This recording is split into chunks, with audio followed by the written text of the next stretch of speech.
பண்டிட் அசோக் பாரதியின் எண்கள் நமது கண்கள்.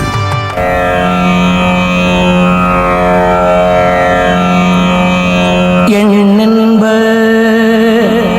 ஏனை எழுதென்ப எவ்விரண்டும் கண்ணென்ப வாழும் உயிர்க்கு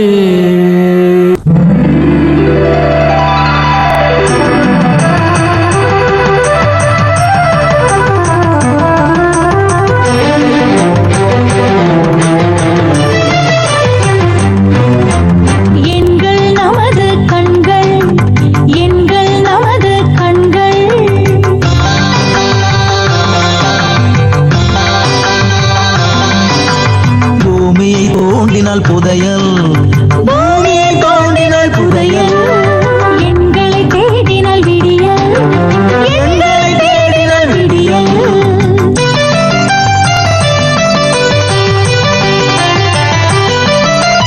உலகை ரசித்திடும் உங்களின் கண்கள் எங்கள் நமது கண்கள் உயிரின் இருப்பிடம் 9 எண்கள் நமது கண்கள்.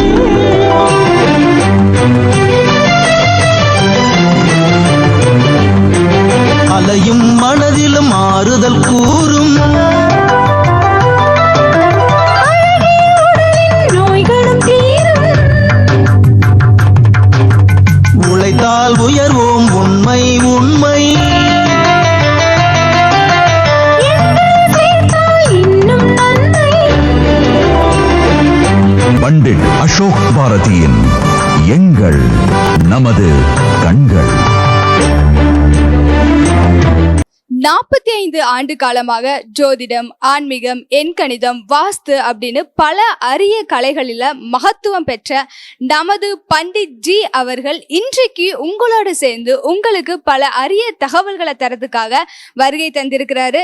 நம்மளுடைய ஆசான், எங்களது ஆசான் பண்டிட் ஜி அவர்களை வருக வருக என வரவேற்கின்றோம். சின்ன வயசுல இருந்து இந்த ராசி பலன் பார்க்கும்போதெல்லாம் எனக்குள்ளேயும் தோன்றுது, என்ன மாதிரி நிறைய பேருக்கு தோணுது. இந்த மேச ராசி வந்துச்சுன்னா ஒரு சிம்பிள் வருது, ரிஷப ராசி வந்துச்சுன்னா ஒரு சிம்பிள் வருது, திடீர்னு ஆடு வருது, திடீர்னு மாடு வருது, திடீர்னு நண்டு வருது. ஒவ்வொரு ராசிக்கும் ஒவ்வொரு சிம்பிள் கொடுத்துட்டு இருக்காங்க. இதற்குண்டான அர்த்தம் என்ன, இதற்குண்டான பொருள் என்ன சார்? பல்லாயிரக்கணக்கான ஆண்டுகளுக்கு முன்னால் பிருகு முனிவர், வியாசர், மகத்தான சப்த மகரிஷிகள், வராக மிகரர், இவங்கெல்லாம் சேர்ந்து இந்த உலகத்தினுடைய மையத்தை கண்டுபிடித்தார்கள். அதுல பல்லாயிரக்கணக்கான ஆண்டுகளுக்கு முன்னால் மகாபாரதம் நிகழ்ந்தது. அந்த மகாபாரதத்திலே மண்ணை உண்ட கண்ணன், வெண்ணெய் உண்ட கண்ணன் மண்ணையும் உண்டான். மண்ணை உருட்டி வாயில் போட்டுட்டாரு. கோசலி வாய்க்கு சிறந்து காமிச்சன உடனே அங்க பூமி சுத்துச்சு, வாய்க்குள்ள பூமி சுத்துச்சு. அப்ப பல்லாயிரக்கணக்கான ஆண்டுகளுக்கு முன்னாடி பூமி உருண்டேன்னு கண்டுபிடிச்சிட்டோம். கலிலியோ 500 வருஷத்துக்கு முன்னாடி கண்டுபிடிச்சு நம்ம ஏத்துக்க முடியாது. அப்ப பூமியினுடைய சுழற்சியை பத்தி கிருஷ்ண பரமாத்மா உணர்த்தியிருக்காரு.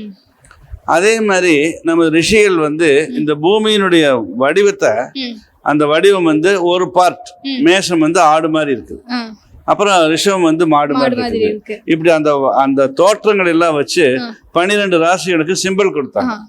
அப்படி சிம்பிள் கொடுத்தத பல நூற்றாண்டுகள் கடந்த 1000 ஆண்டுகள் கழிச்சு, 10,000 வருஷத்துக்கு முன்னாடி செஞ்சதை போன நூற்றாண்டுல கிரீன்விச் என்ன பண்ணாருன்னா, இது அப்படியே படம் எடுத்து பார்த்தா அவங்க என்ன எழுதி சிம்பிள் கொடுக்குறோம் அப்படிதான் பூமி இருக்குது, அந்த தோற்றம் அப்படித்தான் இருக்குது அப்படின்னு ஆச்சரியப்பட்டு தன்னுடைய நூலில் அவர் எழுதியிருக்காரு. இந்திய விஞ்ஞானிகள் மிகப்பெரிய ஞானிகள், நம்ம விஞ்ஞானிகள் அவங்க தான் மெய்ஞானிகள் அப்படின்னு சொல்லி இன்னுமே லண்டன் டைரியில அது இருக்குது. அந்த கிரீன்விச் எழுதின வார்த்தைகள் இருக்குது. அந்த மாதிரி பூமியினுடைய உருண்டையான வடிவத்துல மேஷத்தினுடைய பார்ட்டு ஆடு மாதிரி இருக்கும், ரிஷபத்தினுடைய பார்ட்டு ரிஷபம் மாதிரி இருக்கு, கடகம்னா நண்டுனுடைய வடிவத்துல இருக்கு. அதான் பூமியினுடைய 12 ராசி. வாவ் சார், பூமியுடைய 12 ராசிகள் தான் நமக்கு அந்த ராசிகளா அமைச்சிருக்கு. இதனாலதான் நம்ம இதை வச்சு நம்ம இவ்வளவு நாள் சொல்லிட்டு இருக்கோம். இத்தனை நாள் 90s கிட்ஸ் எங்களுக்கெல்லாம் சுத்தமா தெரியாது சார். நீங்க சொன்னதுதான் தெரிஞ்சுக்கிட்டோம்.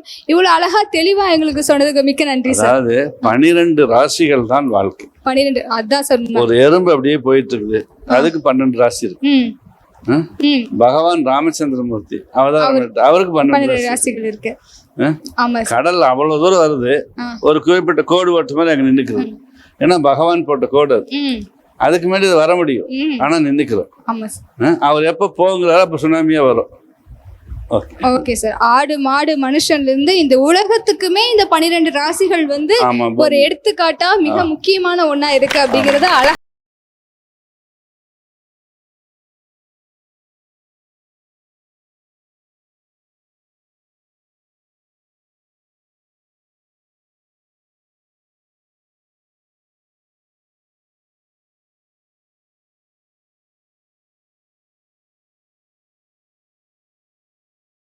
சார் அடுத்தது பி ஆனந்தி அப்படிங்கிறவங்க வந்து ஒரு தெளிவு வேணும் அப்படிங்கறக்காக அவங்களுடைய டேட் ஆஃப் பர்த் எல்லாம் அனுப்பி அவங்களுக்கு ஒரு தீர்வு கேட்டிருக்காங்க. சோ அவங்களுக்கு சரியான தெளிவு கொடுத்தலாம், ஒரு தெளிவான தீர்வையும் நம்ம கொடுத்துடலாம். ஆனந்தியுடைய டேட் ஆஃப் பர்த் பாத்தலாமா சார்? 26 8 1979. அவங்க பெயர் பி ஆனந்தி. பி ஆனந்தி.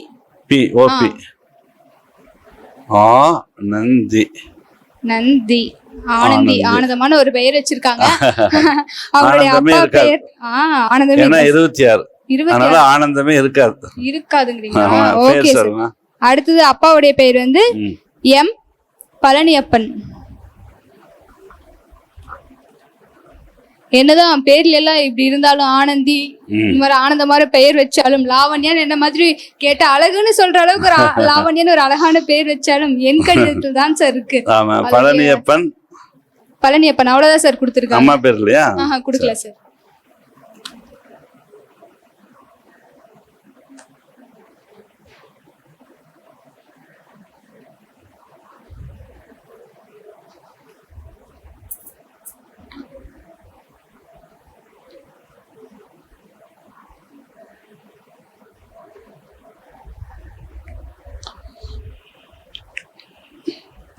இருபத்தி 6/8/1979. எத்தனை ஆண்டுகள் ஆனாலும் இந்த ஜாதகி வாழ்க்கையில சோதனைகள் தொடர்ந்து கொண்டே இருக்கு.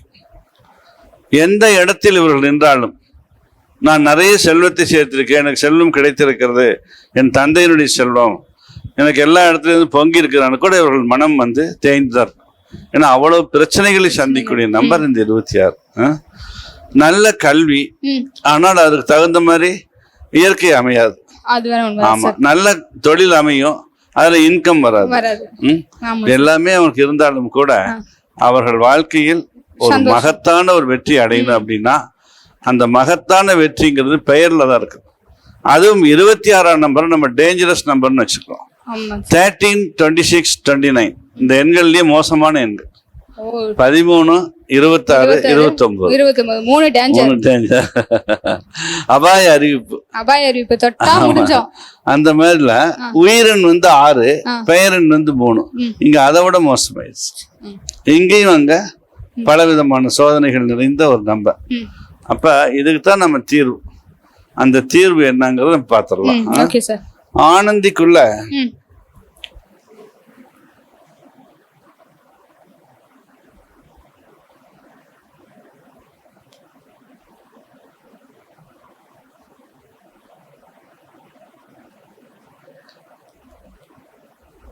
ஆனந்தஸ்ரீ. அப்ப ஸ்ரீ ஒன்னு சேர்த்துட்டா 37. இங்க ஒரு பி சேர்த்துட்டா 5. இருந்தாலும் நம்மளுக்கு இன்னும் பத்தல. இந்த பி கிட்ட ஒரு இ போட்டுக்கிட்டோம். பி ஆனந்த பழனியப்பன் பிஎன் கூட போட்டுக்கலாம். பிஎன் போட்டுக்கலாம். Okay sir.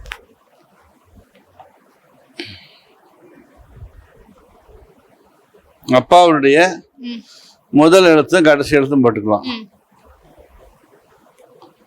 பி என் அப்பாவுடைய முதல் எழுத்தும் கடைசி எழுத்தும் போட்டு பிஎன் புள்ளி ஆனந்தஸ்ரீ. அற்புதமான ஒரு நம்பர். Okay sir. ஒன்றை நன்றாக புரிந்து கொள்ள வேண்டும், சிந்தித்து செயல்படும். எப்பயுமே நம்ம கிட்ட உழைப்பு இருக்கிறதே, நம்ம இவ்வளவு பெரிய புத்திசாலித்தனமா இருக்கிறோமே, எல்லாரும் நம்ம கூட நட்பா இருக்காங்களே, நம்ம இவ்வளவு பெரிய டேலண்டட் பர்சனா இருக்கணுமே, ஆனால் நமக்கு ஏன் வசந்தம் வரவில்லை? ஆமா சார், நிறைய பேர்த்தோட கேள்வி. அந்த வசந்தம் வர வைப்பதற்கு இந்த மாதிரி 26 பிறந்து உழன்று உழன்று உழன்று எதை தேடுகிறோமோ அதை தொலைத்து விட்டு எது நமக்கு கிடைக்காதோ அதை தேடிக்கொண்டு போகக்கூடியவர்கள் இந்த 26. எது முன்னாடி இருக்குதோ அதை விட்டுருவாங்க, எது நம்மளுக்கு கிடைக்காதோ அதில் போயிட்டு இருப்பாங்க. இப்ப இந்த எண் என்ன பண்ணும்? எது நம்மளுக்கு கிடைக்குதோ அதை நோக்கி போகும். அப்ப வாழ்க்கை வசந்தமாயிடும். நீலக்கல் வச்சு ஒரு மோதிரம் இடதுகை மோதிர விரல்ல போட்டுக்கணும். ஒவ்வொரு பிறந்த நாள் அன்னைக்கும் நேராக ஸ்ரீரங்கம் போய் வழிபாடு செய்து விட்டு அங்கிருந்து திருநள்ளாறு போய் வழிபாடு செய்துட்டு வந்தால் அந்த வருடம் முழுவதும் நல்லா இருக்கும். இப்படிப்பட்ட ஒரு அருமையான நம்பர் தான் நம்ம கொடுத்தோம். Okay sir. ஆனந்தின்னு சொல்லி பேர்ல ஒரு ஆனந்தமான ஒரு பேர் வச்சுட்டு ஆனந்தமே இல்லாம இருந்த ஆனந்திக்கு ஒரு ஆனந்த ஸ்ரீன்னு சொல்லி இன்னொரு அழகான பேரு கொடுத்து உங்களுடைய வாழ்க்கையில ஆனந்தமும் வெற்றியும் தேடி கொடுக்கறதுக்கு ஒரு வழியை நம்மளுடைய சார் காட்டியிருக்காரு. இவ்வளவு அழகான ஒரு தெளிவான கருத்தை கூறி ஒரு வழிகாட்டியதுக்கு ரொம்ப நன்றி சார். இது எல்லாமே எண்கணித்துடைய சிறப்புகள். எண்கணித்துடைய பல வருடங்களா நம்ம பண்ணிட்டு இருக்கிறோம். இந்த மாதிரி ஒரு 2 வருஷம் கழிச்சோ 3 வருஷம் கழிச்சோ ஸ்கிரீன்ல வருவாங்க. நம்ம இதே ஸ்டேஜில் நின்று சொல்லுவாங்க, நான் இப்படி வந்த சார்கிட்ட இப்ப இப்படி இருக்கிறேன் நான் அப்படின்னு சொல்லுவாங்க. கண்டிப்பா இந்த நடக்கும். ஓகே சார், அழகா கூறினீங்க. ரொம்ப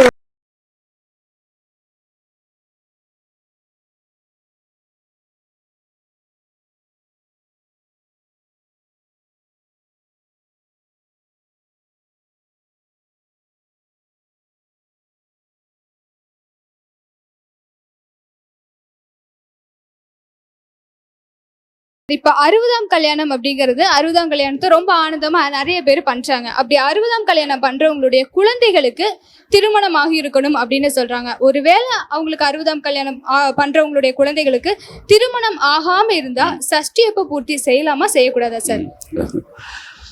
60 ஆண்டு காலம் வாழ்ந்து சஷ்டி அப்ப பூர்த்தி 59வது வயது 60வது வயது 61 3 ஆண்டுகளிலுமே கண்டிப்பாக நாம் திருக்கடையில் செய்யணும். அதை பற்றி நான் நிறைய விளக்கம் சொல்லியிருக்கிறேன். அந்த 60ஆம் கல்யாணம் பண்றப்ப நமக்கு ஒரு 3 வாரிசுகள் என்று வைத்துக் கொள்ளலாம். 2 பேருக்கு திருமணம் ஆயிடுத்து, ஒருத்தர் திருமணம் ஆகல.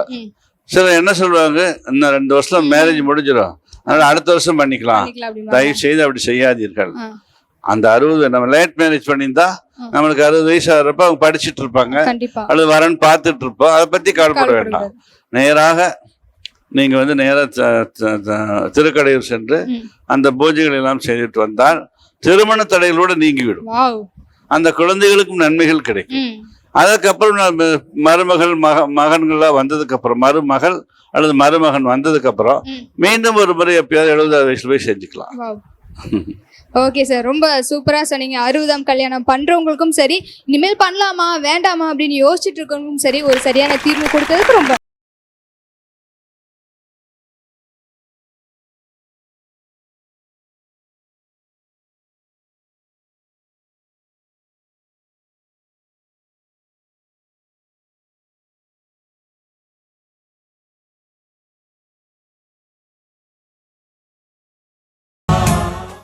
சார். அடுத்தது ரகுநாதன் அப்படிங்கிறவரு அவருடைய வாழ்க்கைக்கு உண்டான சரியான தெளிவு வேணும் அப்படின்னு கேட்டிருக்காரு. அவருடைய தீர்வு நம்ம கொடுத்துடலாமா சார்? ரகுநாதனுடைய பிறந்த நாள் பார்த்தீங்கன்னா 17/12/1966 பிறந்திருக்காரு. அவருடைய பெயர் எஸ் ரகுநாதன்.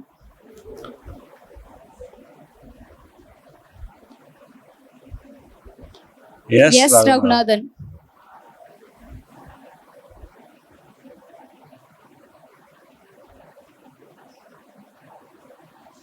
அவருடைய அப்பா பெயர் பி சுப்பிரமணியம்.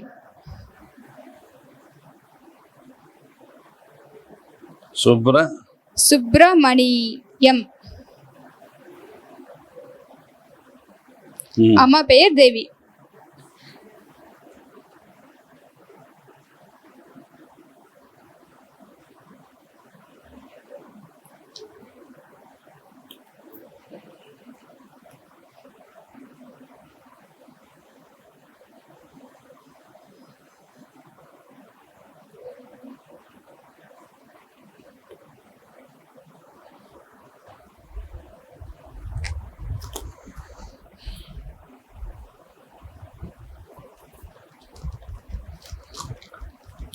8ஆம் எண்ணானது ஒரு தனி சிறப்பு வாய்ந்த எண்ணாக இருந்தாலும் 8, 17, 26 ஒரு ஆண் அல்லது ஒரு பெண் பிறந்தால் அவர்கள் மகத்தான சக்தியை பெற்றவர்கள். அதான் 8ஆம் எண்ணுக்கு உண்டான ஒரு நிலை. எண்கள் சரித்திரத்திலேயே ஒரு முழுமையான எண்ணுன்னு 8 சொல்லலாம். அப்படிப்பட்ட இந்த 8ஆனது 6ஆம் எண்ணோடு சேர்ந்திருக்கு. 8ம் 6ம் சேர்ந்தால் அங்கு ஒரு பெரிய சக்தி கொடுக்கும். இப்ப 8ம் 6ம் சேரும் பொழுது ஒரு திருமண பொருத்தம் பார்க்கிறோம். ஆணுடைய நம்பர் 8 கூட்டி எண் 6.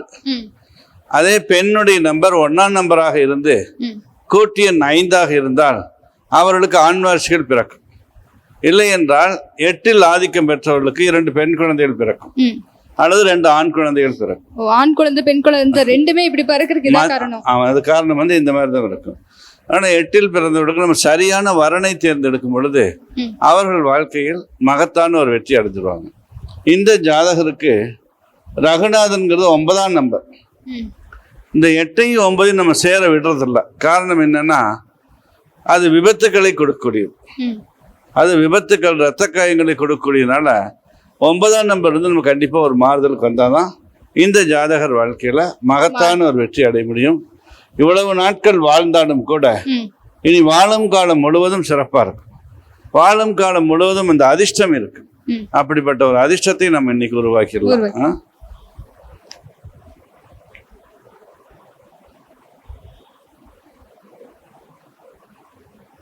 ரகுநாதன்.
சு ரகுநாதன் சுப்பிரமணியம், அதனால சு ரகுநாதன் சூப்பர் நம்பர் வந்து சூப்பர்.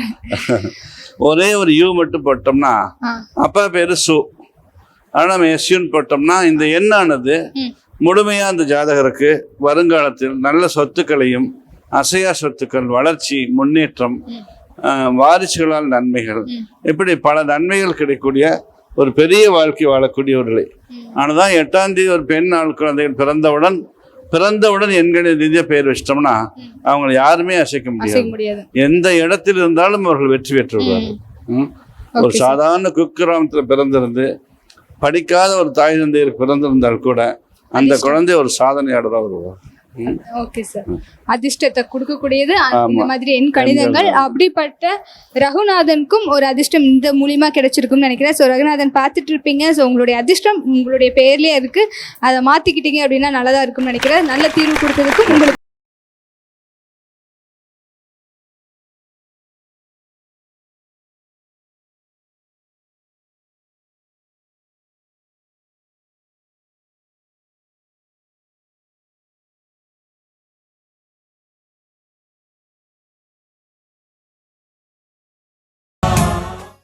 சார். கடற்கரை அப்படின்னாவே அது ஒரு குளிர்ச்சியானது. அதுலயும் ராமேஸ்வரம் கடற்கரை அப்படிங்கும் போது எவ்வளவு ஒரு குளிர்ச்சியான கடற்கரை. அந்த கடற்கரைய அக்னி தீர்த்தம் அப்படிங்கிறாங்க. எதனால அக்னி தீர்த்தம் அப்படின்னு சொல்றாங்க? பொதுவா பித்திருக்களுடைய ஆசீர்வாதங்கள் கிடைப்பதற்கு தகுந்த ஒரு இடம் ராமேஸ்வரம். எந்த ஜென்மத்தின் பாவங்களும் தொலைந்து போகக்கூடிய ஒரே இடம் ராமேஸ்வரம். ராமேஸ்வரத்தில் நாம் நீராடி ராம பாணத்தால் உருவாக்கிய 22 தீர்த்தங்களில் நீராடி ஈசனை வழிபட்டால் சகல தோஷங்களும் தீரும். இந்த ஜென்மத்தில் எனக்கு வாரிசு இல்லை என்று தசரத சக்கரவர்த்தி எத்தனையோ யாகங்கள் செய்தாலும் அந்த ராமேஸ்வரனுடைய சிவனுடைய அருளால அவர் வைக்கிறதுக்கு முன்னாடியே அந்த இடத்துல அவர் வந்து பிரதிஷ்டை பண்ணார் தசரத சைடு. அந்த மாதிரி அந்த ஈசனுடைய பவர்ஃபுல்லான ஒரு இடம் தான் இந்த ராமேஸ்வரம். ராமேஸ்வரத்தினுடைய அக்னி தீர்த்தம் என்று அழைப்பதற்கு என்ன காரணம் என்றால், ஒரு சமயம் அசோகவனத்தில் சீதை சிறைப்பட்டிருக்கிறார். அங்கே ஆஞ்சநேயர் வந்து இலங்கை மாநகரையே எரிக்கிறார், சுற்றிலும் தீ வைக்கிறார். அந்த தீயானது அசோகவனம் முழுவதும் பரவி சீதா தேவிக்கும் உஷ்ணத்தை ஏற்படுத்துகிறது.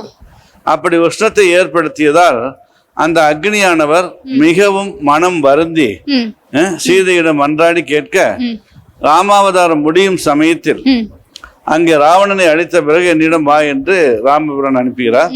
அப்பொழுது வந்து அந்த கடல் நீர் ராமேஸ்வரத்தில் நீராடி அர்ச்சனைகள் செய்தவன், அபிஷேகங்கள் செய்தவன், அந்த அக்னி பகவானே வந்து அக்னி தீர்த்தத்துல குளிச்சனால அந்த அக்னி தீர்த்தமா. Super sir, super sir. நாங்க இவ்வளவு நாளா இதற்குண்டான தீர்வு எங்களுக்கு தெரியல. ராமேஸ்வரம் கடலை ஏன் அக்னி தீர்த்தம் அப்படின்னு சொல்றோம் அப்படிங்கறதுக்கு ஒரு அழகான தீர்வு கொடுத்திருக்கீங்க. ரொம்ப நன்றி சார். ராமேஸ்வரத்துல ஒரு மன்னர் உருவாக்கிய மண்ணால் செஞ்ச சிலை சீதா தேவியால் செய்யுது. ராமேஸ்வரம் அந்த சிலைக்கு பின்னால் உப்பால் செஞ்சது. ஆமா, ஒரு மன்னன் இந்த நூற்றாண்டுக்கு முன்னாடி செஞ்சது. இத்தனை நீர் வச்சு அபிஷேகம் செய்தாலும் அந்த உப்பு கரைவதில்லை. அப்ப மன்னர்கள் செஞ்ச அந்த ராமேஸ்வரத்துல நிறைய பேருக்கு தெரியாது. போனா மணல் லிங்கத்தை நம்ம பாக்குற மாதிரியே அந்த உப்பு லிங்கத்தையும் பார்க்கணும். ஆமா. ஓகே சார், ராமேஸ்வரத்துடைய கடற்கரையில இவ்வளவு இருக்கு அப்படிங்கறத நீங்க சொல்லும் போதே எங்களுக்கு தெரியுது. இவ்வளவு அழகா தெளிவா கூறினதுக்கு ரொம்ப ரொம்ப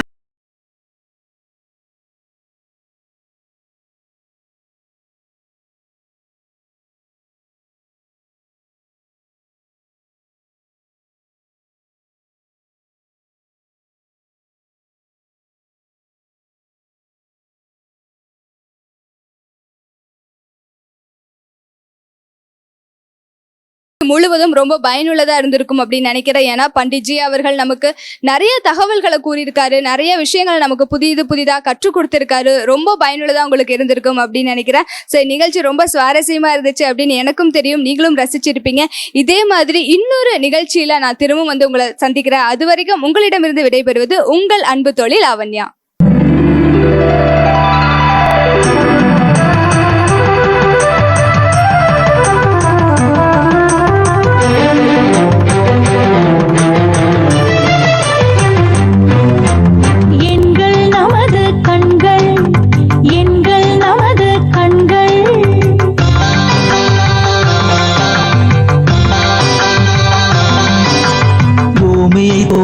புதையல் பூமியை தோண்டினால் புதையல், எங்களை தேடினால் விடியல், எங்களை தேடினால் விடியல்.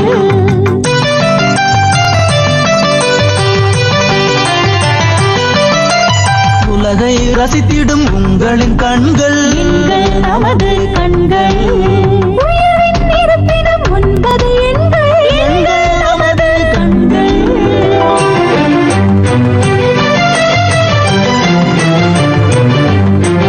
அலையும் மனதிலும் ஆறுதல் கூறும்,